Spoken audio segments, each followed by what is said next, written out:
വനിതാ ദിനാചരണത്തിന്റെ ഭാഗമായി കടമ്പൂർ നിത്യാനന്ദ വായനശാല ആൻഡ് ഗ്രന്ഥാലയത്തിന്റെ ആഭിമുഖ്യത്തിൽ ആദരായനം 2025 പരിപാടി സംഘടിപ്പിച്ചു.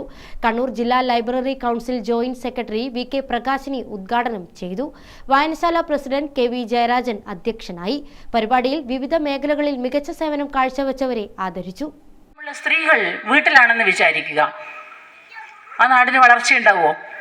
നാടിങ്ങനെ വളരുന്നുണ്ട്, ഒരുപാട് മാറ്റങ്ങൾ ഉണ്ടാവുന്നുണ്ട്. പക്ഷെ നാട്ടിലെ മുഴുവൻ സ്ത്രീകളും വീട്ടിൽ കുഞ്ഞുങ്ങളെ പ്രസവിച്ച് കുടുംബം നോക്കി പ്രായമായവരെ നോക്കി വീട്ടിലാണെങ്കിൽ എന്തായിരിക്കും ആ നാടിൻ്റെ വളർച്ച?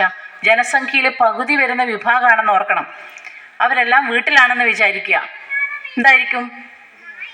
നാട് വളരുക? വളർച്ചയാണോ? നോക്കൂ, മനുഷ്യാധ്വാനം എന്ന് പറയുന്നത് പഠിച്ചത് പെൺകുട്ടികളെ ഇപ്പം കേരളത്തിലൊരു കണക്കെടുത്തപ്പോൾ ഞെട്ടിപ്പിക്കുന്ന കണക്കുകളാണ് വന്നത്.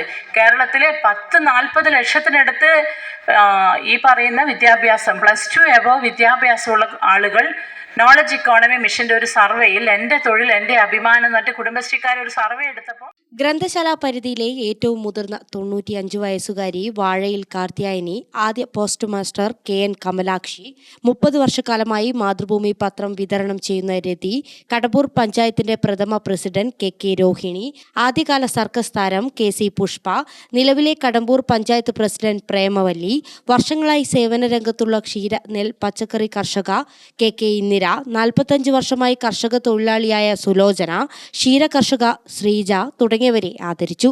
മാണിക്കോത്ത് സത്യബായി, പ്രവിത സുധീഷ്, KP ബീന എക്കാലിൽ എന്നിവർ സംസാരിച്ചു. News desk Gramika news.